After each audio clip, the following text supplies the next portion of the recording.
함께 예배하는 모든 분들 가운데 이 말씀에 축복이 함께 하시기를 주님의 이름으로 축원합니다. 우리는 지금 고린도전서 7장 25절 이하의 말씀에 관해서 함께 말씀을 나누고 있습니다. 미혼자가 결혼이든 독신이든 무엇을 선택하든 그리스도인답게 살아가라고 하는 그 말씀에 대해서 우리가 함께 나누고 있습니다. 그리스도인답게 살아가는 것은 바로 세월을 아끼며 살아가는 거라는 것이죠. 시간을 낭비하지 않는 삶을 바로 살아가는 거라고 하는 것입니다. 그리스도인들은 시간에 대한 바른 이해를 가지고 삶을 살아가야 합니다. 그래야 그리스도인들은 삶의 방향이 명확하며 그뿐만 아니라 삶의 목적이 명확한 인생을 바로 살아갈 수 있는 까닭입니다. 하나님께서 저와 여러분을 구원하실 때 바로 시간 속에서 저와 여러분을 구원하셨습니다. 그러니까 저와 여러분의 인생의 정황 속에서 하나님은 저와 여러분을 바로 구원하셨다고 하는 것입니다. 인생이라는 수없이 많은 경우와 수없이 많은 정황, 시간, 그 속에서 저와 여러분을 구원하셨다는 것입니다. 칠판 앞에서 우리를 구원하신 것이 아닙니다. 시험 봐가지고 높은 성적을 받으니까 너 구원, 이렇게 해서 우리가 구원받은 사람들이 아닙니다. 우리는 시간 속에서, 인생이라는 이 시간 속에서 저와 여러분은 구원을 받았습니다. 그러므로 저와 여러분은 시간을 바르게 이해하게 될 때 하나님이 우리에게 허락한 구원이 무엇이고 그리고 그 구원이 어떤 방향으로 어떤 목적을 향해서 흘러가고 있는가를 이해함으로 구원받은 저와 여러분의 인생을 바르게 이해할 수 있다고 하는 것입니다. 우리가 성경을 딱 펴면 가장 먼저 등장하는 것이 뭐냐면 하나님을 소개하는 것입니다. 여러분, 모든 종교는 신이 존재해야 종교가 존재하는 것이죠. 그 신이 어떤 정체성을 가지고 있느냐, 거기에 따라 그 종교를 믿는 자들의 바로 삶의 방식이 달라지는 것이죠. 삶의 목적이 달라지는 것이고 그 결과가 달라지는 것이죠. 그런데 대부분의 종교는 어떻게 구성이 되냐면 바로 인생이 당하는 문제와 그 절박한 문제 속에서 인생들이 갖는 바로 치성, 정성과 열심이 대부분 종교의 내용이고 종교가 시작되는 이유입니다. 그러니까 그 종교가 존재하는 방식이 뭐냐면 인생이 당하는 문제와 그 문제를 해결하기 위한 인생의 열심, 정성, 헌신, 그게 종교가 바로 구성되는 겁니다. 만약에 인생에 문제가 없다면 그리고 그 문제를 해결하기 위한 인생들의 열심과 헌신이 없다면 그 종교는 존재하지가 않습니다. 이걸 뭐라고 그럽니까? 무속 종교라고 말합니다. 무속신앙, 무속신앙은 모두 다 인생의 문제와 그 문제를 해결하기 위한 인간의 열심을 바로 중심 내용으로 하고 있는 것입니다. 그러나 기독교는 그렇지 않습니다. 기독교는 인생에게 바로 문제가 있고 그 문제를 해결하기 위한 인생의 정성과 열심 때문에 기독교가 존재하는 것이 아닙니다.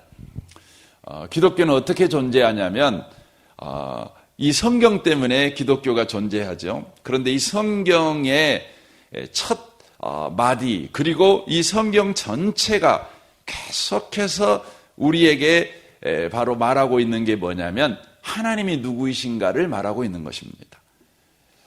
그러니까 인생에게 문제가 생겼고 그 문제를 해결하기 위해서 여러분 기독교가 필요한 것이 아니라 하나님이 누구이시기 때문에, 하나님이 하나님 때문에 여러분, 저와 여러분의 신앙이 존재한다는 거예요.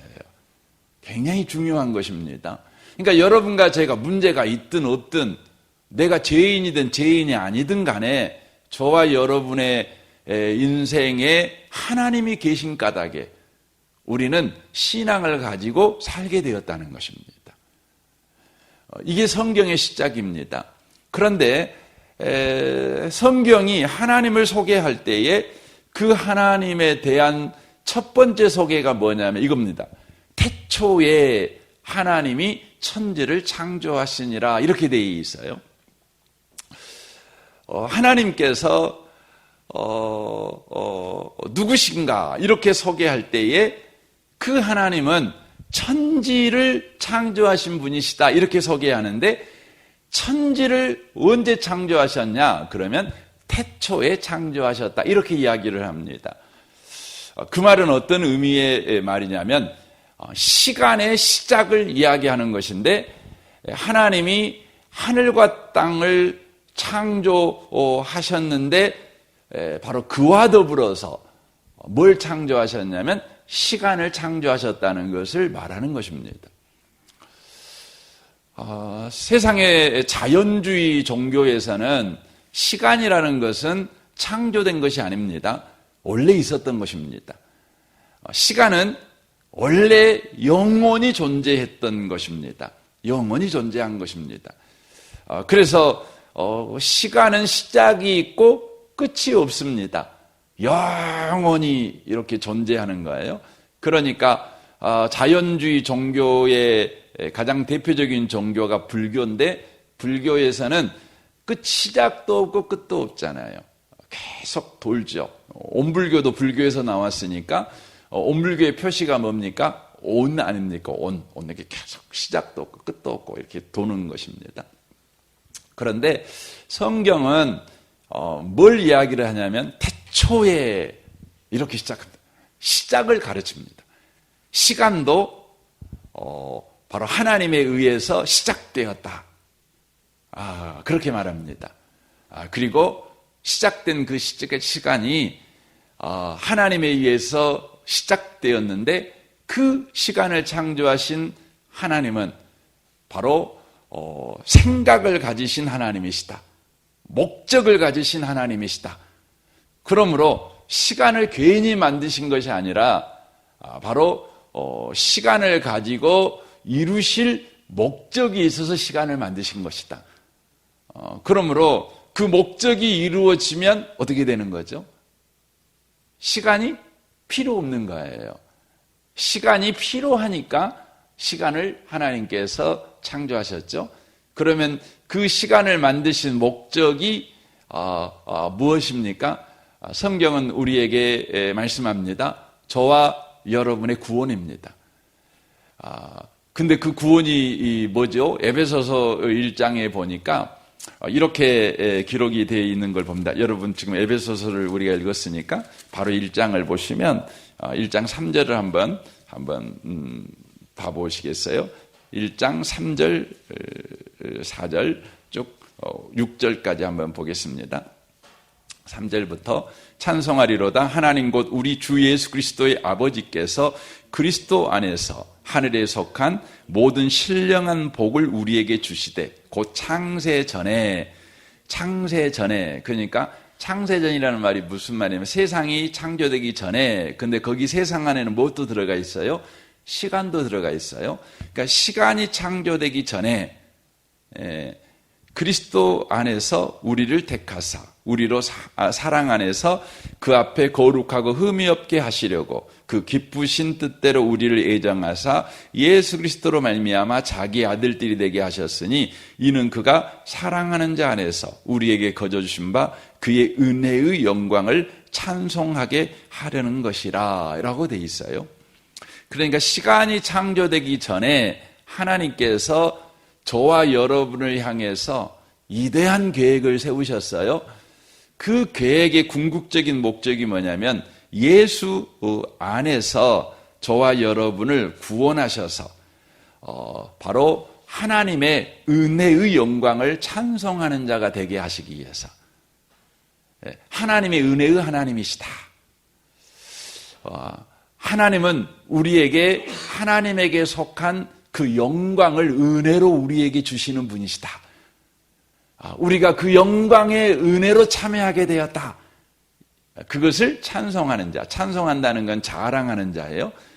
그것을 자랑하는 자가 되게 하려고 시간을 만드시기 전에 그것을 어쨌다고요?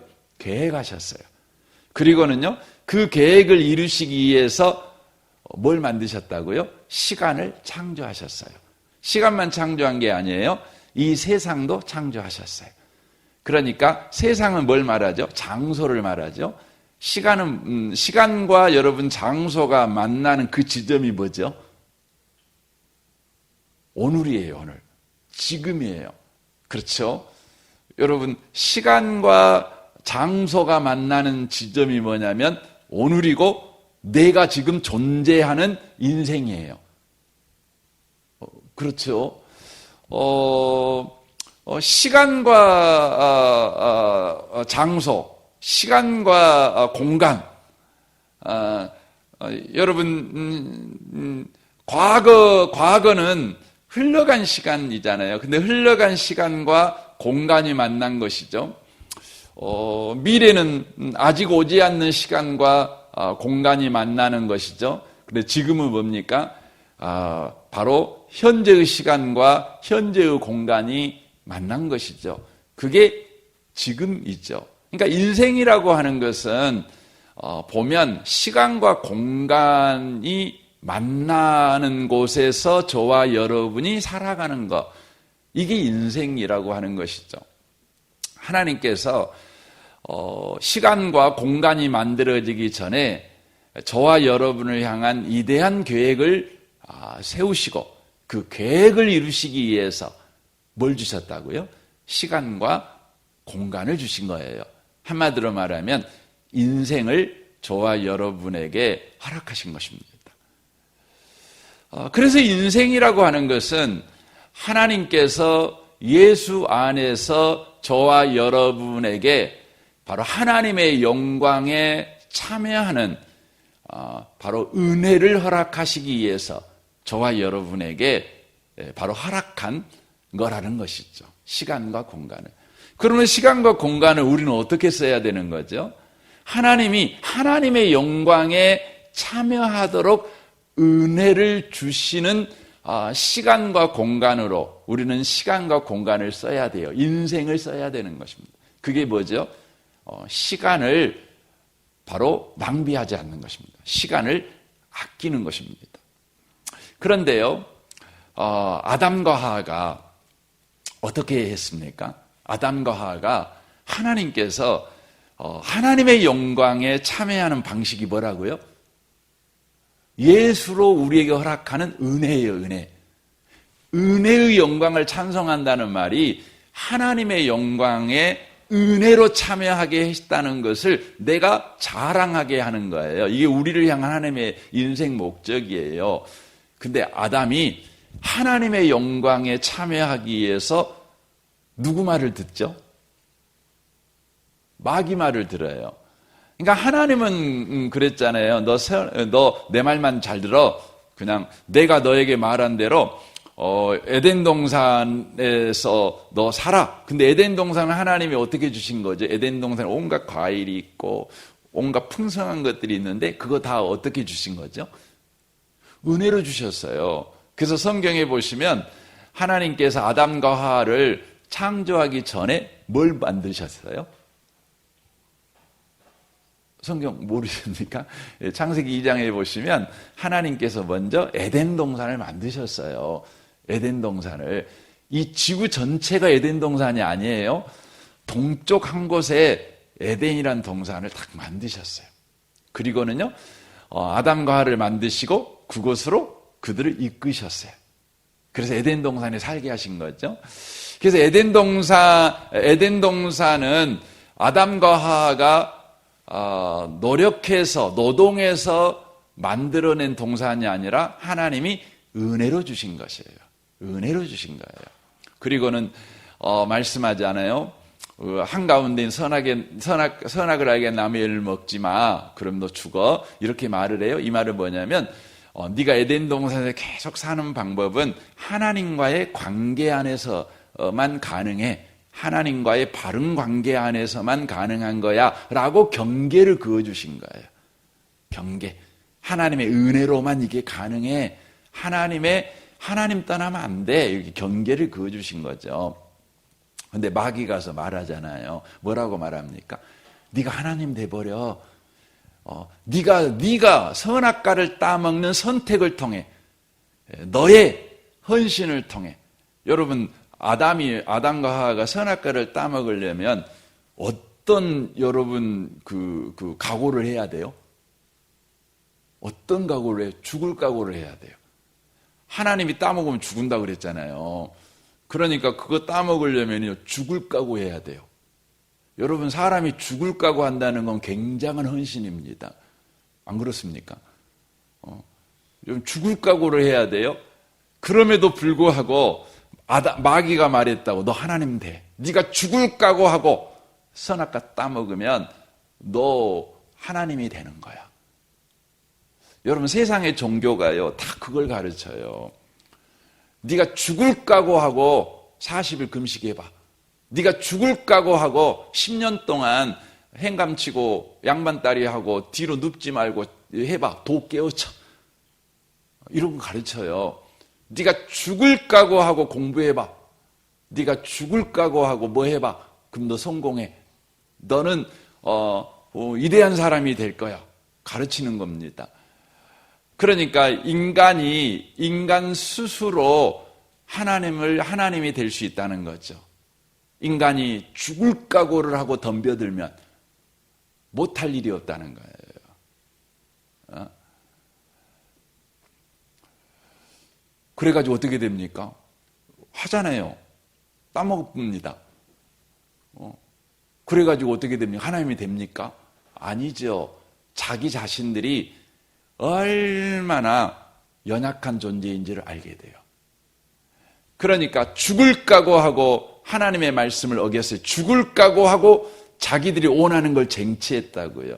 쟁취하니까 비로소 자기 자신들이 아무것도 아닌 존재인자는 걸 알게 돼요. 벌거벗었다는 걸 알게 돼요. 그래서 여러분, 세상 사람들이 다 그러잖아요. 죽고 살고 공부해가고 서울대학교를 딱 갔어요. 합격증 받을 때 너무 좋은데 서울대학교 다녀보니까 대부분 그래요. 아무것도 안 자기가. 그래서 여러분, 우리나라 대학생 중에 최고의 열등감을 가지고 학교를 심리적으로 다니는 아이들이 누구냐? 그러면 여러분, 광신대학교생들이 아니에요. 서울대학생들이에요. 서울대학생들. 제일 심리적으로 열등감이 크대요. 그렇죠. 참 희한합니다. 인간이라는 존재는. 그때부터 인간은 어떻게 됩니까? 하나님이 죽는다 그러니까 죽는 거죠. 그러니까 시간과 공간은 하나님이 목적하신 대로 은혜로 하나님의 영광에 참여하는 그 은혜를 누리라고 시간을 주셨는데, 인간의 노력을 통해서 스스로 하나님이 되려고 할 때에 인간은요, 인간에게 허락한 시간과 공간은 어떤 장소로 바뀌게 되냐면, 장소는 성경이 창세기 3장에 그렇게 돼 있잖아요. 여러분, 그냥 성경을 한번 보면 더 쉬울 것 같아요. 창세기 3장을 한번 보겠습니다.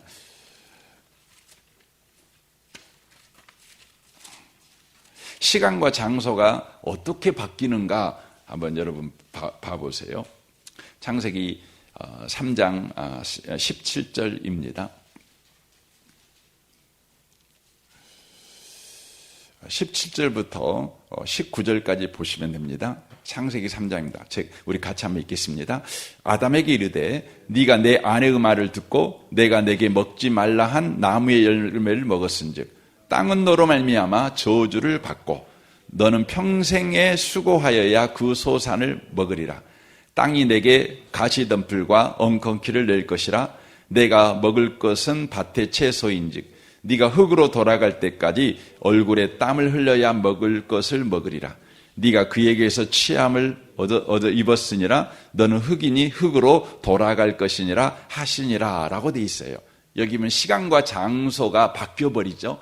하나님이 창조한 시간과 공간은 하나님이 우리에게 하나님의 영광에 참여하게 하는 방식이 예수 안에 있는 은혜라는 것을 매일매일 경험하는 거예요. 그래서 저와 여러분이 찬송하며 살아갈 수밖에. 와, 이것도 은혜네. 와, 이것도 은혜야. 이것도 은혜야. 이렇게 놀래는 거예요. 놀래는 거죠. 항상 감격하는 거죠. 얼마나 멋집니까? 그런데 인간이 스스로 하나님이 되려고 하자 시간과 공간이 바뀌어버리는데 그에게 허락한 공간, 땅이라는 공간, 인생이라는 공간이 바로 저주를 받아요. 그래서 가시 이 덤불과 엉겅퀴를 내요. 그래서 인생은요, 살면 살수록요, 여러분 힘들잖아요. 그렇잖아요. 힘들어요. 우리가 원하지 않는 것이 막 나와요. 심지 않았는데 막 나와요. 그렇습니다. 분명히 나는 선을 심었는데 우리 몸뚱아리에서 우리 인생에서 막 튀어나오는 것은요, 엉겅퀴가 나와요. 그래서 성경을 여러분 이스라엘 역사를 읽어보면 정말 이해 안 되는 게 있어요. 그게 뭐냐면 여러분 그 이스라엘의 역사 속에서 보면 그 북이스라엘은 다 나쁜 왕이고 남쪽의 왕은요 딱 세 사람만 괜찮아요. 다윗과 히스기야와 요시야예요. 세 사람만 괜찮아요. 근데 여러분 이 괜찮은 세 사람의 자식들이요 안 괜찮아요. 다 안 괜찮아요. 다윗에게서 솔로몬이 나오잖아요. 솔로몬은 결국 어떻게 됩니까? 이스라엘을 두 동강 내게 하는 원인을 제공하는 사람입니다. 그렇습니다. 여러분 히스기야의 아들이 여러분 그 므낫세잖아요. 이로 인하여서 결국은 이제 바벨론의 포로로 끌려가게 되는 거 아닙니까? 여러분 그 요시야의 손자가 제가 이름을 잊어먹어 버렸네요. 또 악한 왕입니다. 결국은 망합니다. 그러니까 참 이해가 안 돼요. 우리가 잘했는데 나오는 것 보면 이래요. 그게 참 이해가 안 되는 겁니다. 왜 그렇습니까?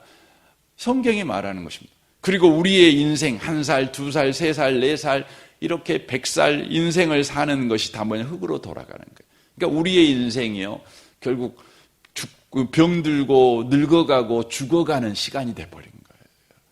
그래서 우리의 시간이라는 것은 하나님이 창조할 때는 하나님이 예수 안에 허락한 은혜의 영광을 찬송하는, 그래서 시간이 가면 갈수록 하나님의 은혜를 더 찬양하고 은혜를 더욱 우리가 부정할 수 없는 그런 인생을 살아가야 되는데, 살아가면 살아갈수록 늙고 병들고 죽어가는 것밖에 없는 것입니다. 이렇게 변질이 돼버린 거예요. 이런 인생 속에 하나님은 우리를 외면하지 아니하시고 예수로 우리의 시간과 공간을 어떻게 바꿔버린지를 이제 내일 좀 더 살펴봤으면 좋겠습니다. 오늘 하루 여러분 우리가 살아갈 때 꼭 기억하셨으면 좋겠어요. 시간과 공간은, 시간과 우리의 현재의 삶, 이것들은 하나님이 본래 하나님의 은혜의 영광을 찬송하는 자가 되는 그런 자가 되게 하기 위해서 목적을 가지고 창조하신 거라는 겁니다. 주여, 이 목적이 예수 안에서 오늘도 이루어지는 복 있는 하루가 되어줄 줄 믿습니다. 이 믿음을 가지고 살아가는 복 있는 분들이 되시기를 주님의 이름으로 축원합니다. 아멘. 우리 같이 기도하겠습니다. 오늘 말씀을 우리 생각하면서 이 아침에 좀 기도했으면 좋겠습니다. 주님이신 시간과 공간, 인생이라는 이것이 우리에게 짐이 아니라 선물임을 우리가 믿습니다. 오늘도 선물 같은 하루를 주님 살아내는 믿음을 우리에게 허락하시옵소서.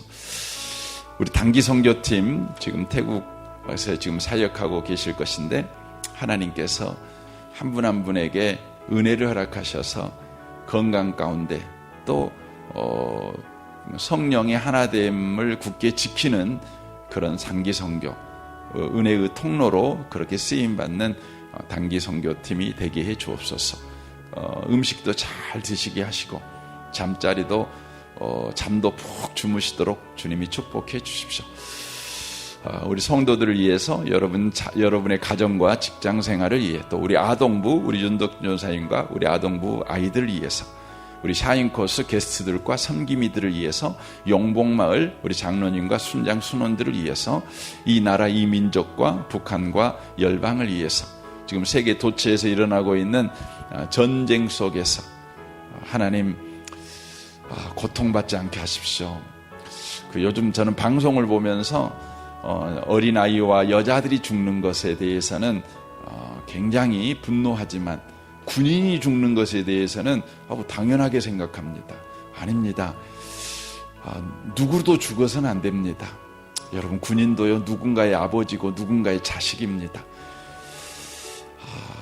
누군가의 남편입니다. 우리는 그것을 생각해야 합니다. 주님,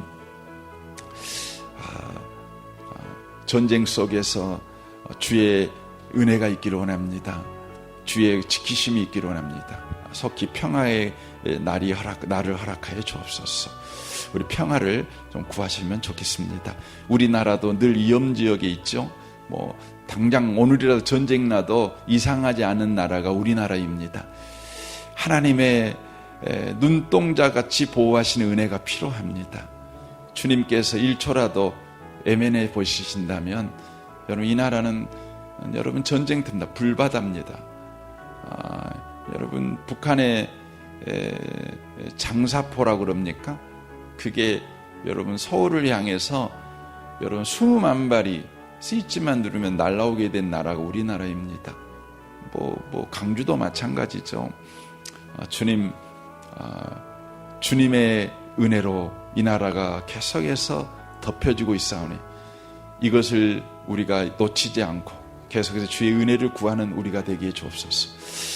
여러분, 또 기도하시면 좋겠습니다. 우리 좋으신 주님께 이 아침에 통성으로 구하겠습니다. 기도하겠습니다. 오 하나님 아버지, 감사합니다.